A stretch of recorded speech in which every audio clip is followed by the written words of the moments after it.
துப்புரவு தொழிலாளர்கள் பணியின் போது உயிரிழக்கும் சோகம் முற்றுப்புள்ளி இல்லாத துயரமாக நீடித்துக் கொண்டிருக்கிறது. கடலூரில் பாதாள சாக்கடையை சுத்தப்படுத்தும் பணியின் போது விஷவாயு தாக்கி 3 தொழிலாளர்கள் உயிரிழந்தனர்.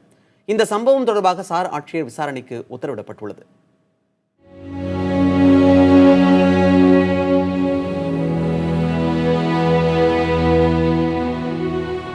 கடலூர் சிதம்பரம் சாலையின் மோகினி பாலம் என்ற இடத்தில் பாதாள சாக்கடையை சுத்தம் செய்யும் பணிகள் இன்று நடைபெற்றன. ஒரு தொழிலாளர் முதலில் இறங்கிய போது மயங்கி விழவே அடுத்தடுத்து மேலும் இருவர் அவரை காப்பாற்ற முயன்றனர். அப்போது விஷவாயு தாக்கி 3 பேரும் உயிரிழந்தனர். வேலு, ஜெயக்குமார், முருகன் ஆகிய மூவரும் உடல்களாகத்தான் மீட்கப்பட்டனர்.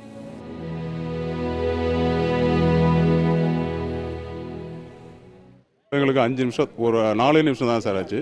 4 நிமிஷத்துக்குள்ளே நாங்கள் வந்துட்டோம். நாங்கள் ஆம்புலன்ஸுக்கு முன்னாடி நாங்கள் சைரன் போட்டு வந்துட்டோம். இமீடியட்டாக உள்ளே இறங்க முடியாத அளவுக்கு பயங்கரம் இந்த சாக்கடை கேஸ் ஸ்மெல்லு அதிகமாக இருந்ததுனால உடனடியே நாங்கள் கயிறை கட்டி வெளியில் தூக்கி சிபிஆர் பண்ணோம். சிபிஆர் பண்ணி ஆம்புலன்ஸும் வந்தாங்க, உடனே ஒப்படைச்சிட்டோம். அவ்வளோ. பாதாள சாக்கடையை சுத்தம் செய்ய இறங்கிய தொழிலாளர்களுக்கு எந்தவித பாதுகாப்பு உபகரணமும் அளிக்கப்படவில்லை என்று உறவினர்கள் குற்றம் சாட்டுகின்றனர்.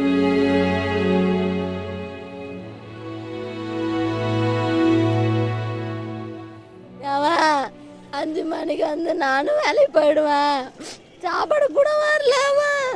நான் வேலையை முடிச்சு சாப்பிட 2 மணிக்கு வீட்டுக்கு போனேன். யாரோ பேசிக்கினாங்க ஆக்சிடென்டா, நாங்கள் பாப்போம் வாடாண்டாலும் வண்டி எடுத்துன்னு வந்தாங்க. திரும்ப 3 மணி 4 மணிக்கா என்ன என்கிட்ட சொல்லவே இல்லை. பாதாள சாக்கடையில் ஆக்சிடென்ட் ஆகிடுச்சா, அங்கே தான் போகிறாங்க எல்லாம் பார்க்க. என் தம்பி 5 மணி ஏது வேணானே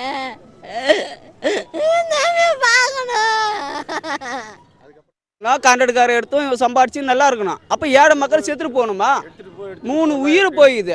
அப்போ இந்த எவனும் வரல, இது வரையிலும் வரல ஒன்றா. அப்போ என்ன காரணம்? கான்ட்ராக்ட்காரர் வந்து இது வரையிலும் பார்க்கணும்ல. நடந்து 3 மணி நேரம் 4 மணி நேரம் ஆகுது, ஒருத்தன் வந்து இது வரையிலும் பார்க்கல. அப்போ என்ன காரணம்? அப்போ அவனு மட்டும் சம்பாதிச்சு நல்லா இருக்கணும், நாங்களே செத்து போகணுமா?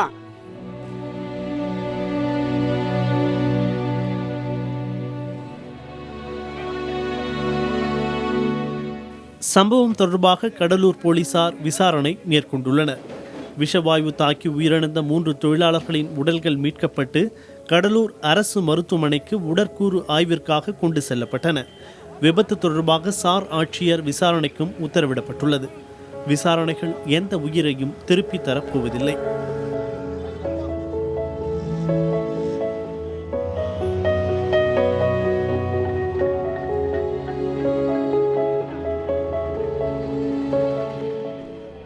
ஆயிரம் சட்டங்கள் பிறப்பித்தாலும் அலட்சியம் என்ற விஷத்தினால்தான் இதுபோல் சம்பவங்கள் தொடர்கிறது.